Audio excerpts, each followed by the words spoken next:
आकाशवाणी जम्मू है बडलै खबरें च तुंदा स्वागत। पैह्ले खास खबरें कन्नै में श्रुति खजूरिया। कोविड दे प्रबंधन सरबंधी त्यारिएं दा आंकलन करने लेई अज्जै थमां मुल्ख भरै दे सब्मनें सेहत इदारें च 2 दिनें दे मॉक ड्रिल यानी अभ्यास आली कारवाई आयोजित कीतियां जा करदियां न।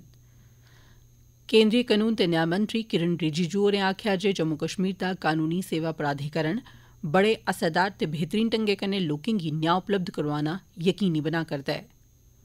लेफ्टिनेंट गवर्नर मनोज सिन्हा होरें समाज दे सब्मनें तबकें दा आह्वान कीता ऐ जे ओह् जम्मू कश्मीर दे तेजिया कन्नै विकास ते वंचितें दे कल्याण लेई कम्म करन ते सरकार खाना बदोश आबादी लेई 7 आरजी आसरमे उपलब्ध करोआग।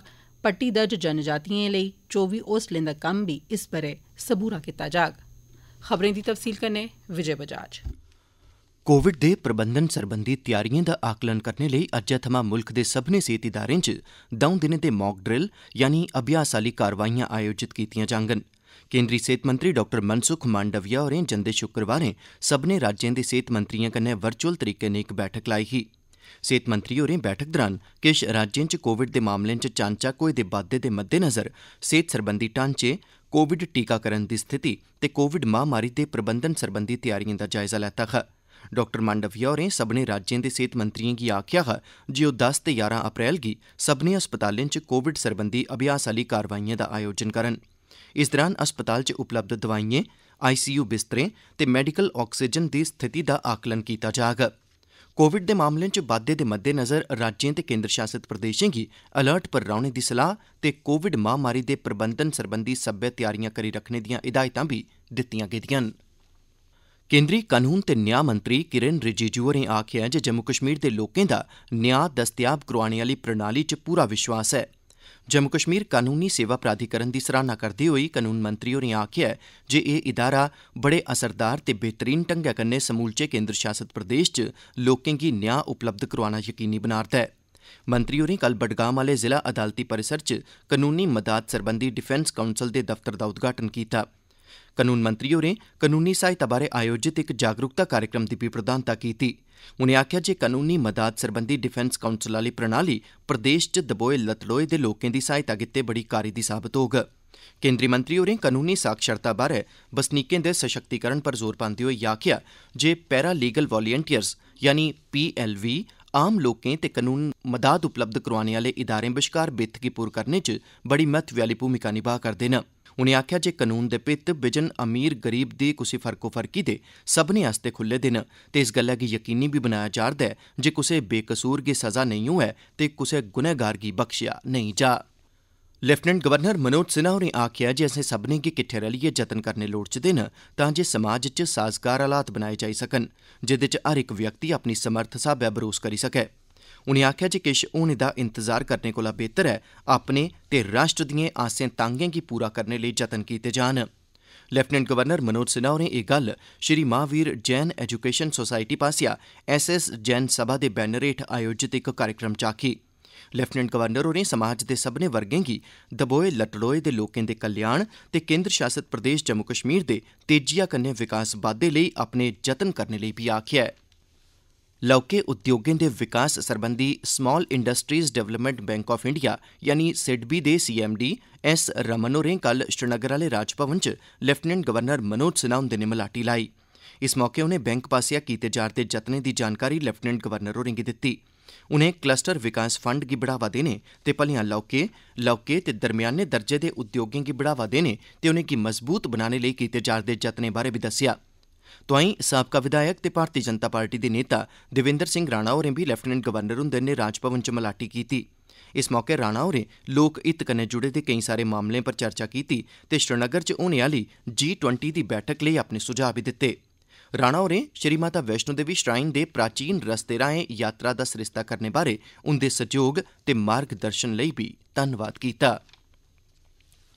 विज्ञान ते टेक्नोलॉजी सने एटमी ऊर्जा ते अंतरिक्ष सरबंधी मैह्कमे दे केंद्री राज्यमंत्री डॉ जितेंद्र सिंह होरें आखेआ ऐ जे 2047 च जिसलै भारत अपनी आज़ादी दे 100 ब'रें दा जश्न मना करदा होग उसलै भारत दे परमाणु स्रोतें थमां बिजली दे तकरीबन 9% हिस्से दा योगदान थ्होई जाने दी मेद ऐ। उनें आखेआ जे एह्दे कन्नै 2070 तगर कार्बन उत्सर्जन गी भलेआं खत्म करने दा लक्ष्य हासल करने दे होर नेड़े पुज्जी जाने च बी मदाद थ्होग। केंद्री मंत्री होर कल मुंबई च एटमी ऊर्जा सरबंधी विभाग ते बाबा एटॉमिक रिसर्च सेंटर थमां आए दे सीनियर साइंसदानें दे इक ग्रुप कन्नै लाई गेदी जायजा बैठक परैंत बोला करदे हे। एह् खबरां तुस आकाशवाणी जम्मू थमां सुना'रदे ओ। आजादी का अमृत महोत्सव। आकाशवाणी दा क्षेत्रीय समाचार एकांश जम्मू यूनिवर्सिटी दे डिपार्टमेंट ऑफ स्टूडेंट्स वेलफेयर दे सहयोग कन्नै पेश करदा है आज़ादी का Amrit Mahotsav quiz India at 75। श्रोताओ, अज्ज दा सवाल है, जलियांवाला बाग हत्याकांड लेई जिम्मेदार जनरल डायर दी हत्या कुन्ने ते कदों कीती ही? एह्दा जवाब तुस साढ़े ईमेल एड्रेस india75quiz@gmail.com उप्पर भेजी सकदे हो। श्रोताओ, स्हेई जवाब भेजने आह्ले श्रोताएं चा 3 दी ताल जेतू दे तौरा पर कीती जाग ते उंदे नाएं दा ऐलान कल साढ़े इस्से बुलेटिन च कीता जाग। जवाब दे कन्नै अपना पूरा पता लिखना नेईं भुल्लियो तां जे तुंदे सर्टिफिकेट डाकै राएं तुंदे घरें तगर पुजाए जाई सकन।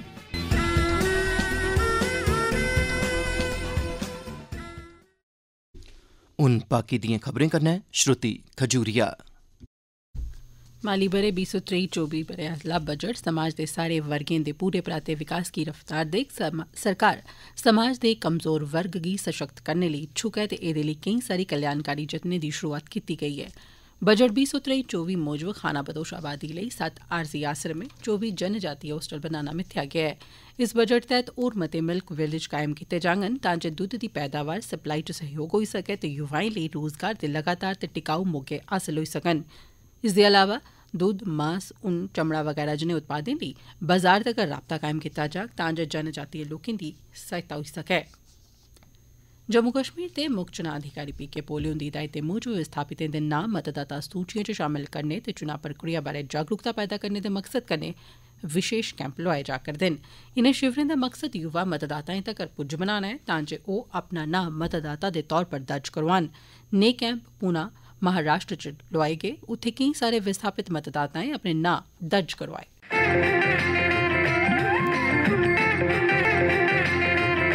आकाशवाणी आसेआ प्रधानमंत्री नरेंद्र मोदी हुंदे मन की बात कार्यक्रम उप्पर इक विशेष श्रृंखला शुरू कीती गेई ऐ, जेह्ड़ी प्रधानमंत्री हुंदे मन की बात कार्यक्रम दे इस अप्रैल म्हीने 100 एपिसोड पूरे होई जाने दे सरबंधै च चलाई जा'रदी ऐ। इस श्रृंखला तैह्त इस बारी आओ सुनचै प्रधानमंत्री हुंदे आसेआ मन की बात दी उस कड़ी दा इक लौह्का जनेहा अंश जेह्दे च उनें चुनां कमीशन ते ओह्दे कम्मकाज दी सराहना कीती ही।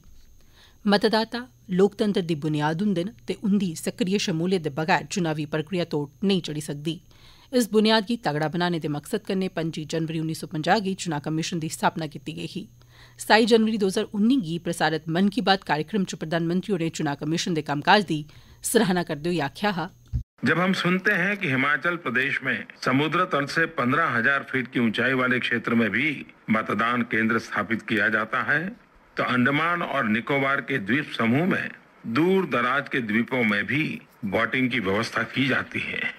और आपने गुजरात के विषय में तो जरूर सुना होगा कि गिर के जंगल में एक सुदूर क्षेत्र में एक पोलिंग बूथ जो सिर्फ केवल एक मतदाता के लिए है। कल्पना कीजिए, केवल एक मतदाता के लिए। जब इन बातों को सुनते हैं तो चुनाव आयोग पर गर्व होना बहुत स्वाभाविक है। मैं हमारे लोकतंत्र को मजबूत करने का निरंतर प्रयास करने के लिए चुनाव आयोग की सराहना करता हूं। सैलसफा सचिव डॉक्टर सैयद आबिद रशीद शाह होरें पंचायती राज इदारें, टूर ट्रैवल ऑपरेटरें, होटल एसोसिएशनें, पत्नीटाप विकास प्राधिकरण दे अफसरें कन्नै गल्लबात आह्ले सत्र लाइयै पत्नीटाप च सैलसफा बारै जायजा लैता। इसदी सदारत करदे होई सचिव होरें आखेआ जे जम्मू कश्मीर दी उनें थाह्रें जित्थै सैलानी साल भर औंदे न उत्थै हर सहूलत सरबंधी धड़ें आसेआ दित्ती जानी चाहिदी। उनें रचनात्मक सैलसफा अभियान, लोकें तगर पुज्ज बनाने आह्ले राष्ट्रीय ते अंतर्राष्ट्रीय प्रोग्राम ते सैलसफा ढांचे गी कायम करने पर जोर पाया तां जे सैलसफा गी बढ़ावा थ्होई सकै।